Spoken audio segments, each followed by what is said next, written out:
been having guest speakers every other Wednesday for the adult class. Tonight, Doug Ferguson, he comes from Ware Branch Church of Christ up in Birchwood, Tennessee, and he is the preacher there. And he comes highly recommended from Gary McDade, which y'all saw the first SOS. So I'm going to turn it over to him. He's going to give you a brief bio and then his lesson.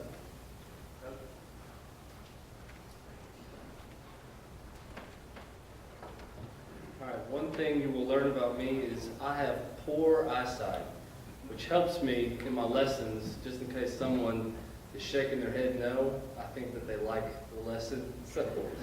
But that hurts me when I try to look at the clock, so if I'm a little long-winded, I apologize. I'm going to keep my phone next to me to try to help me tonight. I usually have a little watch with me at the Ware Branch Church of Christ. I am the preacher at the Ware Branch Church of Christ. We are located in Birchwood, Tennessee. I just shared with Craig that we had an air conditioning unit guy come out and fix our air conditioning unit. And the first question he asked us was, where does someone work around here? Because it's pretty secluded and it's pretty out there in the country. But yes, I've been there for almost 2 years now. Before that, my wife and I were at school at the Southeast Institute of Biblical Studies, which was formerly the East Tennessee School of Preaching. Probably more familiar with that name than the newer one. We were there for 2 years. It was a great experience for us. My wife was actually able to get a bachelor's degree in biblical studies as well, so now she can teach women's Bible class. She can help with the teenagers. She does a lot of great work for us out there. She is not with us tonight. We have 18-month-old twins and a 2-month-old. We have a lot of diapers at our house at the moment. And so she is a busy woman. So she went to the church where I preach at, which is only 3 miles away from the house. So, and I'll get into a little bit more on that in a moment. The topic, that's pretty much what's my bio, my background. We've been at the church for almost 2 years. And recently we went to a gospel meeting, and this is where we came in contact with Chris through Gary, and he asked me to come and speak tonight. The lesson I was asked to teach tonight is Joseph, chapter 37 and 45. We are actually going to go through chapter 50. We do not have time to cover every aspect of Joseph's life. We're going to touch on most of the highlights. One thing you'll notice when you read in Joseph's life is there's not sin mentioned. Now, if you read many scholars, they're going to suggest, and it's highly debated on whether or not he had sinned against his brothers or not. And I think if you look in the context of that, his father Jacob really didn't help the situation by showing favoritism towards Joseph. And so, if we consider that there's nowhere through the many chapters talked about his life is sin mentioned one time.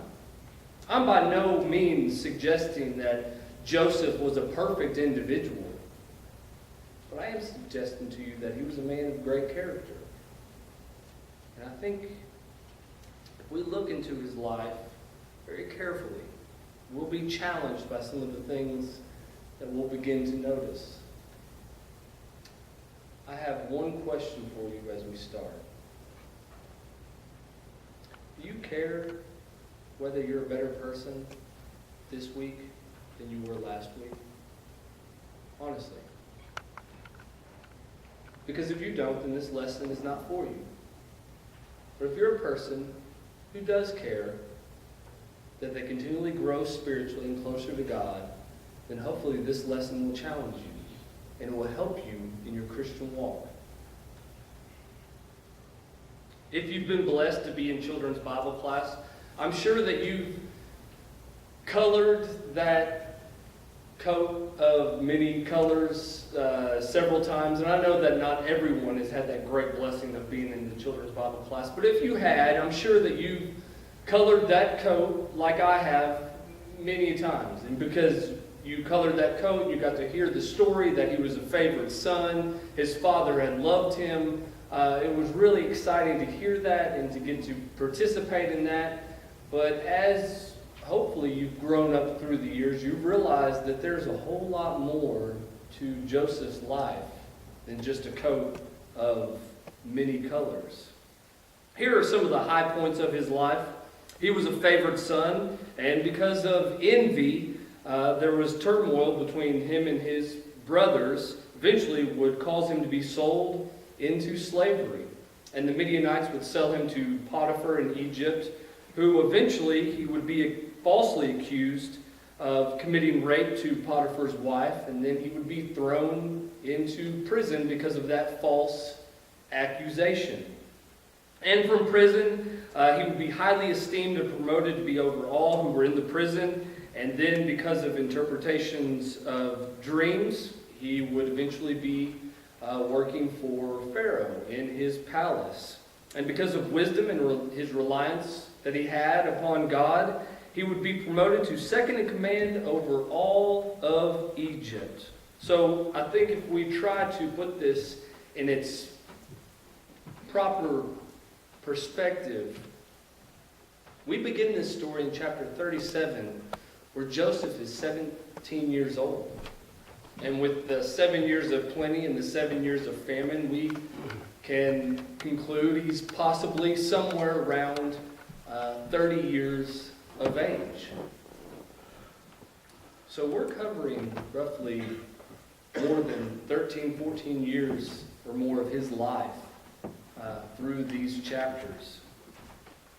So the next time that we begin to think that life is all roses and it should be smooth sailing, that I should be able to see God working in my life on a daily basis, then I'm sorely mistaken. Because I'm sure in Joseph's life that there was times where he struggled with knowing exactly what God was doing, where God was, what was taking place in the situations and circumstances that he found himself. He had to ask God, where exactly are you in my life at this time? Not that he gave up on God, but he had to at least wonder at times, God, what are you doing in this situation? The time he was thrown into a pit or unfairly thrown into prison, thrown into slavery, not to see his father for so many years. There are things that happen in our lives which are hard to understand or explain in the present time. My wife and I just received news yesterday that Juliet, one of the twins, has HME, which is hereditary multiple ectosis. It's a bone disease. It's going to cause her problems in her life where in her joints and in her ribs, the bones are going to grow out, and if it protrudes into her nerves, it can cause her a lot of problems. She may possibly have to go through a lot of surgeries. Do I understand that at this time? Absolutely not. But what I can understand and what I can do is I can trust in God to bring about the best in her life. Maybe he can use this to help her be a stronger and better servant for him and his kingdom. We're not sure what to make of the news that we received, but we know that God is ultimately in control, and we put our trust in him. Is it easy right now? Absolutely not. But I think there's a lot of things that we can learn from the scriptures, especially in Joseph's life, that can help us deal with those situations that we find ourselves in. Help us deal with the circumstances and the things that we don't understand in life at the present time or in the moment. But I think there's a lesson not only for you tonight, but also for me in this. The first thing we need to do and think about, our first point would be, don't leave God. Never, never, ever break fellowship with God. no matter what. Look in chapter 37 and verse 5 with me, if you would. 37 and verse 5, we see now Joseph had a dream, and he told it to his brothers. And at this time, when he had shared this dream with his brothers, they hated him even more. Do you catch that early on? And we're going to come back to this a little bit, but I want you to catch this and continually think about it as we work through this lesson. His brothers hate him, but he still has fellowship with God. He never breaks fellowship with God, even though his brothers hated him even more for God giving him this dream. So he had not broke his fellowship with God even early on. And I'm going to stop here just for a brief moment before we dig into this a little bit deeper. And I'm not picking on people. I'm not calling individuals out. But there are people that I have talked to and come in contact with that tell me that they are not reading their Bibles anymore. They're not going to attend the fellowship services as much. They confess that they're not involved with prayer. And then they say to me, but you just don't understand what I've been through. You don't understand what I'm going through. You don't understand what my family has done to me. You don't understand what my church family has done to me.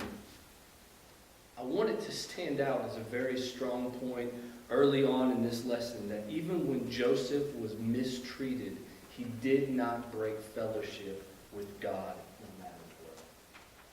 Even for his brothers hating him. Nothing would tear him away from God. I want you to turn to 39 and verse 2 and also verse 4. We're going to look at verse 4 first. So now he's in slavery. And in slavery, so Joseph, verse 4, found favor in his sight and served him. Then he made him overseer over his house and over all that he had put under his authority. Verse 2, the Lord was with Joseph, and he was a successful man. And he was in the house of his master, the Egyptian. So this also stands out as a very powerful lesson for us, that even though he's sold into slavery, he doesn't sulk about it. Joseph doesn't make a pity party. He doesn't complain. We don't hear anything about him leaving his fellowship with God. He found favor in others' sight. He found favor in God's sight. The first point, don't leave God. Never break fellowship with God. Look at chapter 39 and verse 21 again. We're going to come back to these over and over. And so we're going to look at different points. But verse 21, but the Lord was with Joseph and showed him mercy. He gave him favor in the sight of the keeper of the prison. And so this comes right after he's accused of raping Potiphar's wife. And he's now in the prison. And he still doesn't break fellowship with God and finds favor with the jailkeeper as well.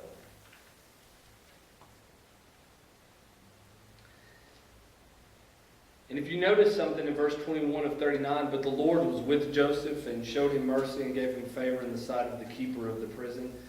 Individuals may end up saying, well, yeah, God was with him, God gave him favor in the sight of others. If you would turn your Bibles, because this is noteworthy, to Psalm 105. We're going to look at verses 17 and 18. And this gives us a little bit better description of what Joseph is actually going through during this time. Psalm 105, verses 17 and 18. He sent a man before them, Joseph, who was sold as a slave. They hurt his feet with fetters. He was laid in irons. So Joseph had fetters and chains on his feet.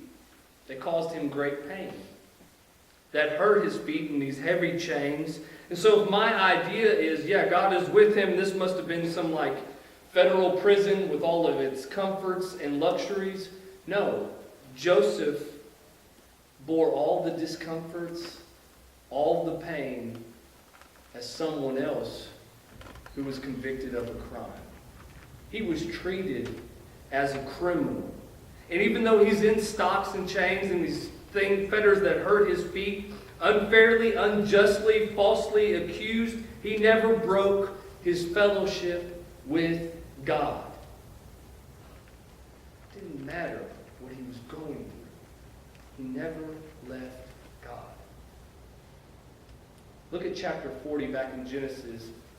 And we're going to read through this account because we're going to see a little bit about his days in prison. So chapter 40, verses 1 and following in Genesis. It came to pass after these things that the butler and the baker of the king of Egypt offended their lord, the king of Egypt, and Pharaoh was angry with two officers, the butler and the baker. Verse 3, so he put them in custody in the house of the captain of the guard in the prison, the place where Joseph was confined. And the captain of the guard charged Joseph with them. So he put him in charge over them. And they served them, and he served them, so they were in custody for a while. And the butler and baker of the king of Egypt were confined in the prison. They had a dream, both of them. Each man's dream in one night, each man's dream with its own interpretation. And Joseph came to them in the morning and looked at them, and he saw that they were sad. So he asked Pharaoh's officers who were with him in the custody of the Lord's house, saying, why do you look sad today? Verse 8. And they said to him, each have had a dream, and there is no interpreter of it. So Joseph said to them, do not interpretations belong to God? Tell them to me, please. If you've kept in mind our first point already, you see here, Joseph still has a relationship with God. And again, we see his actual days in prison, and we see an individual who has both individuals who have dreaming, and Joseph tells them basically, oh, you've had some dreams? I know the one who can interpret that for you. I'm close with him. I know God. I can help you. Tell me those dreams, please. He never broke his fellowship with God. And so he was still able to help someone else out. And so you talk to people, and again, I'm not picking on anyone, but I've talked to individuals, and they tell me, because I've asked them, please get back into church attendance. Please get back into fellowship with the body, because if you don't have fellowship with the body, then you don't have fellowship with the head, and the head is Christ. So please get back into the church. Get back into studying your Bibles. And people have told me several times, strangely, out of maybe some pride. I'm not quite sure. And I know it's easy to feel this way, and I know that I get it. I know what people go through. But when they look at me and they say, you don't know what I've been through. You don't know how they've treated me. You don't know the things that are going on in my life. And if you'd been through the things that have been taking place in my life, you would leave God too. To put ourselves on a pedestal of pride would be wrong. But to have a determination that says, I will not break fellowship with God, must be at the heart of every Christian who wears the name of Christ. I will not break fellowship with God. I won't leave the body. I won't stop pursuing Him. Joseph stands out as an awesome character for many reasons, but if there's for no other reason than this, because it didn't matter how his brothers treated him, it didn't matter that he was falsely accused of the change, he was not going to be unfaithful to God. He was going to remain faithful to God no matter what. And this brings us to our second point. It's going to sound repetitive at this point, but our first, don't leave God. Secondly, find favor with God and with man. Find favor with God and with man. Look at chapter 37 and verse 3. Verse 3. 37 and verse 3. Now Israel loved Joseph more than all his children, because he was the son of old age, and he had made him a tunic of many colors. Now, chapter 39 and verse 4. So Joseph found favor in his sight, talking about Potiphar during this time. And then please turn with me to chapter 41, verses 39 and 40. Then Pharaoh said to Joseph, "Inasmuch as God has shown you all this, there is no one discerning and as wise as you. You shall be over my house, and all of my people shall be ruled according to your word. Only in regard to the throne will I be greater than you." So, ever since I can remember, my grandmother, she was a very strong woman. She was a good Christian woman. And I spent a lot of time with her and my grandfather. I was at their house a lot growing up as a child. And one thing my grandmother would seem to be repetitive in their home over and over again would be, and my name is Doug, my family calls me Douglas, but she would say, "Douglas, get along with everyone. Get along with people." That was just a common saying from her. Get along with people. Make people like you. When you leave a room, make them want more of you. Be pleasant, be kind. And I just wonder if Jacob ever shared that lesson with Joseph. Because Joseph, looking into his life, he was a man who learned to get along with others. His father loved him and appreciated him even when he was thrown into slavery. The master loved him and appreciated him. Thrown into prison, the keeper of the jail ended up promoting him because he favored him. Pharaoh in his palace ended up saying, "We can find no one better than you. I've found favor from you. I favor you." Joseph found favor with these people at times when he was being mistreated. Do you catch that? When you're being mistreated at work, do others like to be around you? When you're being mistreated or treated unfairly or unjustly by a teacher in school, and you will, can that teacher still say that you're a pleasant student? Or at the home, if you receive some bad news, something very discouraging, can your partner still say that you're pleasant to be around? Do you get along with people? In Joseph's life, he was very mistreated by a lot of people. And in every situation, you could look at segments or blocks of his life and you could say, how did he react to this mistreatment here? Well, he found favor. He got along with people. People liked him. Okay, how did he act when he was thrown into the prison out of slavery? Well, he found favor. People liked to be around him. They had good things to say about him. Find favor with God and with man. So with Joseph finding favor in the lives of people around him, even when he was being mistreated, it's sad because there may be many, not only in the secular world, not only in denominations surrounding us, but maybe even in the church, that have this notion that if I'm being mistreated, then that gives me the right to act un-Christ-like, to act anti-Christ, to produce anything other than that would be Christ-like. Sorely mistaken. If I feel like, okay, I'm being treated bad, this gives me the right to act out how I want to. Where does that come from? Where do we get that notion?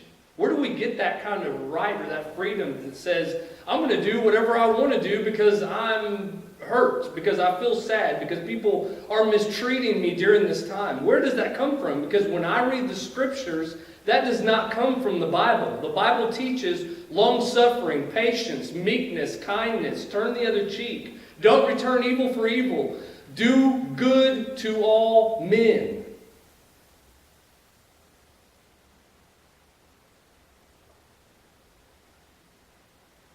It's those moments when we're being mistreated that we have a great opportunity to prove faithfulness in Christ to others. We have a great opportunity to express God's love to other individuals we come in contact with. Those are the best opportunities to be like Christ. Don't miss them. Don't miss them.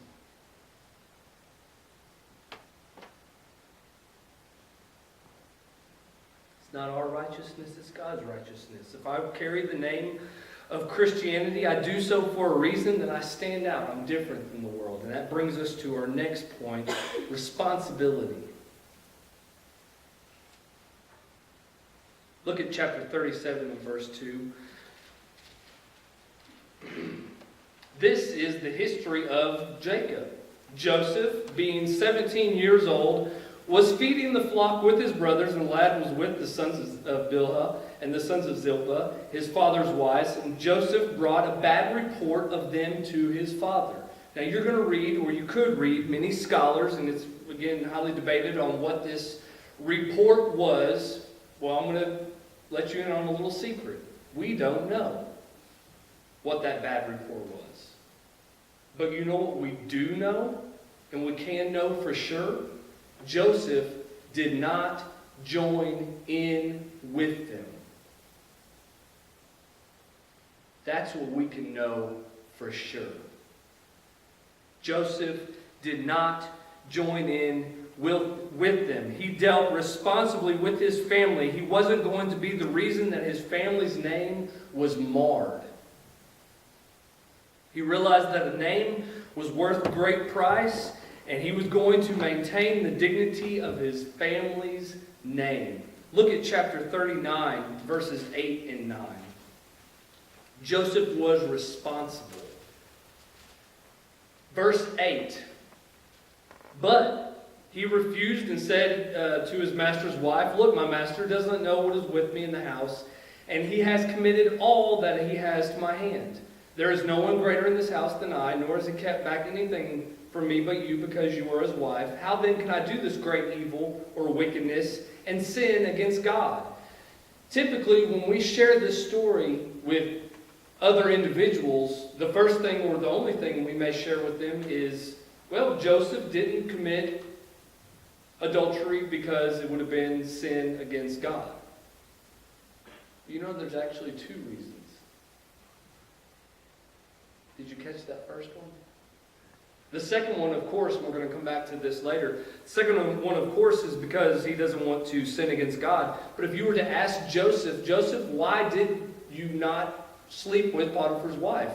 He would say, "Because I was responsible to my duties over the household. He had put me in charge of everything but you. Because you are his wife. I don't have the right nor the regulations from this house to commit this crime, to do this with wickedness. I don't have the right. I'm responsible to what has been given me."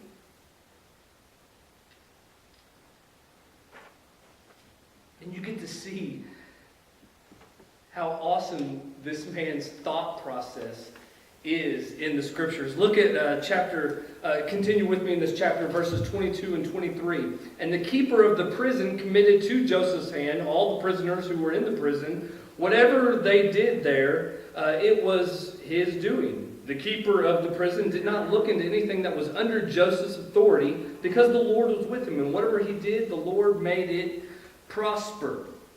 And so we see that he took this responsibility in different areas in his life very seriously. And in each stage, you get to see him given another responsibility. And we're going to see this peek out in chapter 41, verses 39 and 40. And again, Pharaoh said to Joseph, inasmuch as they have shown you all this, there is no one discerning and as wise as you. Verse 40, you shall be over my house, and all my people shall be ruled according to your word. Only in regard to the throne will I be greater than you. Do we take our responsibility in family, in work, in school? What about our church? Are we responsible in the task that we're given in church?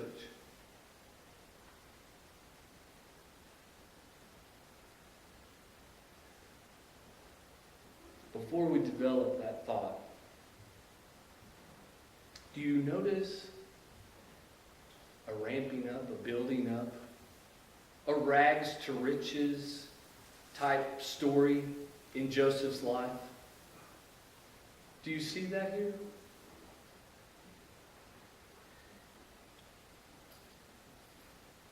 When we look at the end of his life and that he's to the point where he's second in command over all of Egypt and he's the chariot behind Pharaoh, only Pharaoh has the first chariot, he has the second chariot, and because he has the second chariot, there may have been other individuals who look at Joseph's life, and there may be people today that we look at and we say, wow, I want to be like them. I want to have that kind of responsibility that that person has. I want to be where they are because he had a lot of responsibility. But many of you probably know where I'm going with this. But some of you, if you don't, you need to learn this lesson. Please, if there's not much you gather from me tonight, please take this in. Joseph was given great responsibility because he dealt wisely and faithfully with the smaller responsibilities.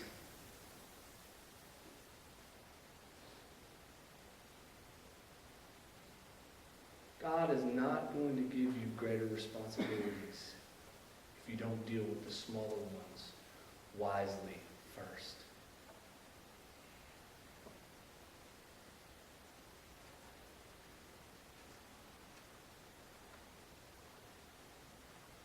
An individual that deals greatly with great responsibilities are those people that have decided to deal wisely and faithfully and great with the small responsibilities. And you notice where his responsibility starts before he ends up in Pharaoh's palace. It starts with his family. If you have a chance sometime, read the qualifications of elders. This is a principle that's for all families. If you deal irresponsibly with your family, God is not going to give you greater responsibilities.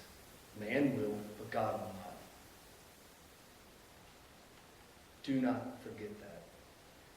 Deal faithfully and wisely in the small things, and God will give you greater responsibilities. And this is beautiful to see in the lives of individuals. As soon as I was given and served by the young teens tonight, I almost dropped the spaghetti. But I caught it off the plate. I didn't spill it on the floor, but it was just so nice to see these young individuals serve us, serve family members. It's nice to see people who take on, younger people especially, who take on younger jobs and younger tasks in life, who don't goof off, who work hard, who don't murmur, complain, they complete whatever task is given them. Why is that so nice to see?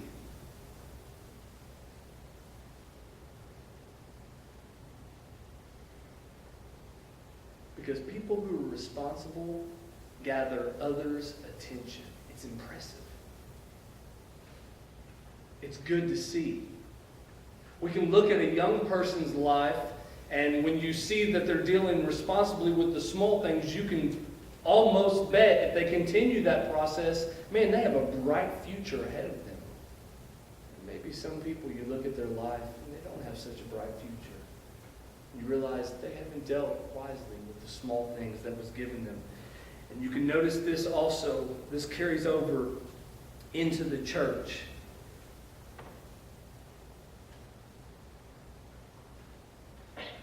There's people that are not with us tonight because they didn't deal wisely with fellowship, Bible study. Those are the people that when you ask them if they can cover a Bible class, they complain. get upset. They'll probably deny it and say, no, that's just not my talent. I can't do that. I don't want to. But the people who deal faithfully with the small things have integrity, perseverance. They're the ones that step up to the plate when there's a task that needs to be done. When asked to teach a class, they do it happily. When asked to do a visitation because someone else can't, they do so cheerfully. When asked to relieve someone of a duty, they do so willingly. They want to do this because they want to be given greater responsibilities down the road.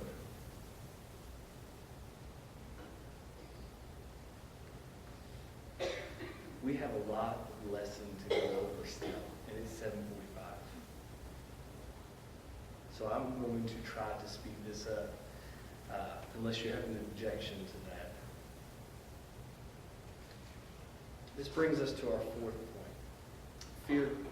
Fear God, not man. Look at 39:6. Joseph, at the end of verse 6 in chapter 39. Now Joseph was handsome in form and appearance. Basically, in today's terminology, in today's language, we would say he was well built and nice to look at. He had a good form. He had a nice appearance. And we notice here in the context, which we don't have time to read, but that Potiphar's wife was one who was looking upon Joseph with those lustful eyes. And day after day, she was enticing him and tempting him. And not only did he say he was going to be responsible in his duties to his master Potiphar, but also he said he could not sin against his God. At the end of verse 9, how then can I do this great wickedness and sin against God? Sexual immorality has been a problem in humanity for thousands of years, probably dating back after the recreation due to one look.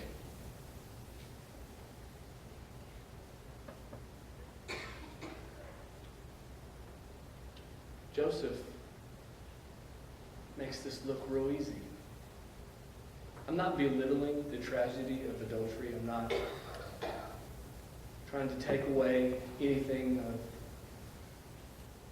the great temptation that this is, and it's probably a great temptation to Joseph. But Joseph makes it look real simple. If I was to bring in a large cage to my left, and I was to put something really nice, tempting, lustful to, desirable in the back, and it looked really good, and the only thing that kept you from getting to that temptation was this cage, and so all you had to do was pass through the cage and you would receive this temptation. You could get your fulfillment out of it. There's only one thing. I am also placing a hungry lion that has not ate for 2 weeks in the middle of this cage. So then all you have to do is pass through, go past the hungry lion who hasn't ate for 2 weeks, who is staring at you, licking his chops. He's pacing back and forth, just hoping that you'll nudge the gate open just enough so he can tear you to pieces and devour you. If I was to say, hey, there it is, go and get your fill, have your desire. There's this temptation that you have been longing for so long. All you have to do is go through and get it. You would look at me and tell me I'm crazy. If I go into that cage, I'm going to die. It's exactly what Joseph said. Sin is spiritual death, separation from God. Joseph said, if I do this, I'm going to die. I can't do this great wickedness and sin against God. Are you kidding me? I'm not going into that cage. There's no way.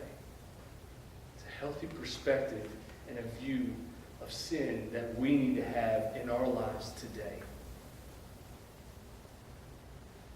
If you can view it the way Joseph did, then it is simple. Fear God, not man.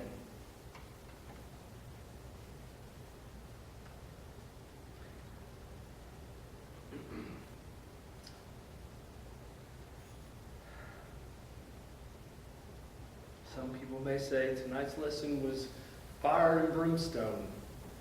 And I had a lady recently ask me if I studied the 1960s tent meetings that all the church did was preach hell, fire, and brimstone during this time. We do need to preach God's grace.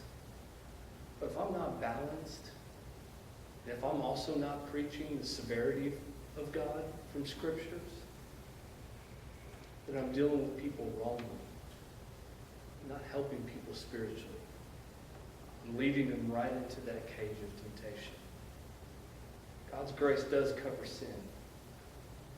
But God's severity punishes unrepentant, willful sin.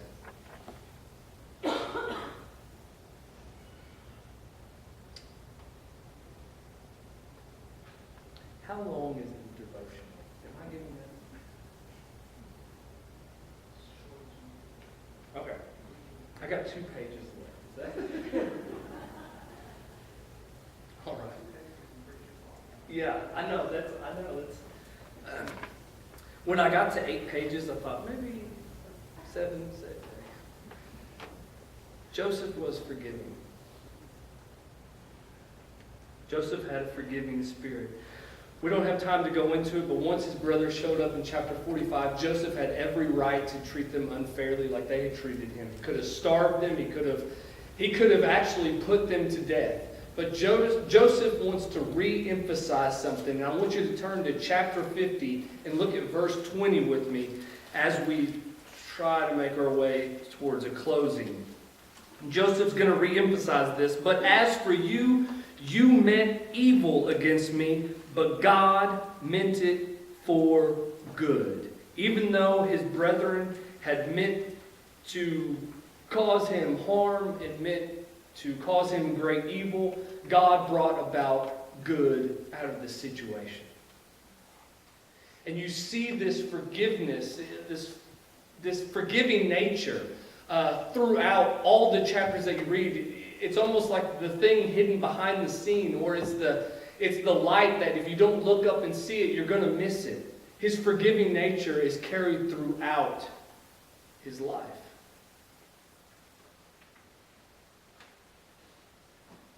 Thrown into a pit, into slavery, he could have been filled with bitterness and anger. What about in the prison?